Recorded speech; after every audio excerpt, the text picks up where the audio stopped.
इसे संघर्ष मोर्चा ने प्रकाशित किया है। युक्तियुक्तकरण मामला, शासन के पक्ष पर प्रतिक्रिया। अपने ही सेटअप 2008 से घबरा रहा है शिक्षा विभाग। शिक्षा अधिकार को ढाल बनाकर युक्तियुक्तकरण मामले में भ्रम फैलाया जा रहा, संजय शर्मा। रायपुर 21 मई 2025। सेटअप 2008 राज्य शासन द्वारा अधिकृत राज्य के कर्मचारियों के लिए शिक्षा विभाग और स्कूलों के लिए मूल रूप से बनाया गया है। फिर शिक्षा विभाग सेटअप 2008 से हटकर शिक्षा के अधिकार कानून की व्याख्या करने पर आमादा क्यों है?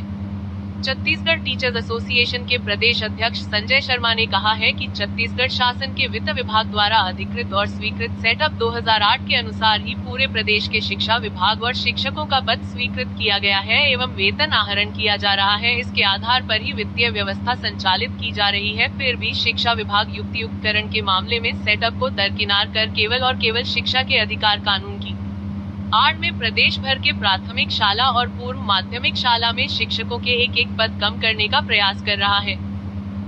43,839 प्राथमिक व पूर्व माध्यमिक शाला में 1 पद सेटअप 2008 से कम कर समाप्त किया जा रहा है। यह प्रयास सफल नहीं होने दिया जाएगा क्योंकि सेटअप छत्तीसगढ़ के शिक्षा विभाग और शिक्षा विभाग के कर्मचारी व शिक्षकों के लिए बनाया गया है। उसी सेटअप के आधार पर ही पद स्थापना की गई है। उसे अब किनारे करते हुए जानबूझकर शिक्षकों को अतिशेष घोषित किया जा रहा है। छत्तीसगढ़ टीचर्स एसोसिएशन के प्रदेश अध्यक्ष संजय शर्मा, प्रदेश संयोजक सुधीर प्रधान, वाजिद खान, प्रदेश उपाध्यक्ष हरेंद्र सिंह, देवनाथ साहू, बसंत चतुर्वेदी, प्रवीण श्रीवास्तव, शैलेंद्र यदु, डॉक्टर कमल वैष्णव, प्रदेश सचिव मनोज सनाध्यक, प्रदेश कोषाध्यक्ष शैलेंद्र पारीक ने कहा है कि राज्य शासन के कर्मचारी शिक्षक वर्ग है। उन्हें शिक्षा के अधिकार कानून के तहत शिक्षकों की तैनाती के लिए राष्ट्रीय औसत को याद दिलाया जा रहा है। छत्तीसगढ़ शासन व शिक्षा विभाग को यह ध्यान रखना चाहिए कि छत्तीसगढ़ के शिक्षकों व कर्मचारियों को न तो केंद्रीय वेतनमान मिलता है, न ही केंद्र के समान कर्मचारियों के बराबर एरियर्स दिया जा रहा है, न ही केंद्र के समान कर्मचारियों के बराबर महंगाई भत्ता देय तिथि से दिया जा रहा है। जब शिक्षक व कर्मचारी सुविधा को छोड़ा गया है तो छत्तीसगढ़ शासन द्वारा बनाए गए सेटअप का पालन क्यों नहीं कर रहे हैं?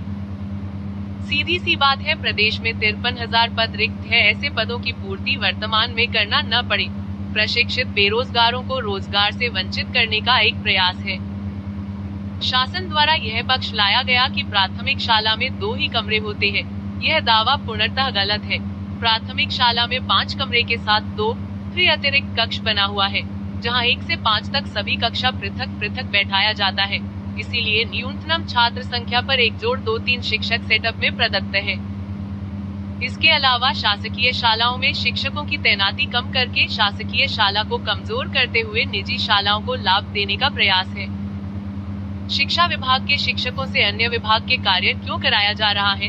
वर्ष भर 127 अलग अलग गैर शैक्षणिक कार्य अन्य विभागों के कराए जाते हैं। शिक्षकों के मूल कार्य शिक्षण से वंचित कर अन्यत्र संलग्न किया जाता है। इससे ही गुणवत्ता प्रभावित होती है। शिक्षा विभाग द्वारा युक्तियुक्तकरण मामले में यह भ्रम फैलाया जा रहा है कि शिक्षा के अधिकार कानून में युक्तियुक्तकरण की व्याख्या में कम शिक्षक हैं, जबकि शिक्षा विभाग स्वयं के बनाए गए स्वीकृत व संचालित हुए शिक्षा विभाग और शालाओं के सेटअप 2008 के अनुसार पद स्थापना किया है।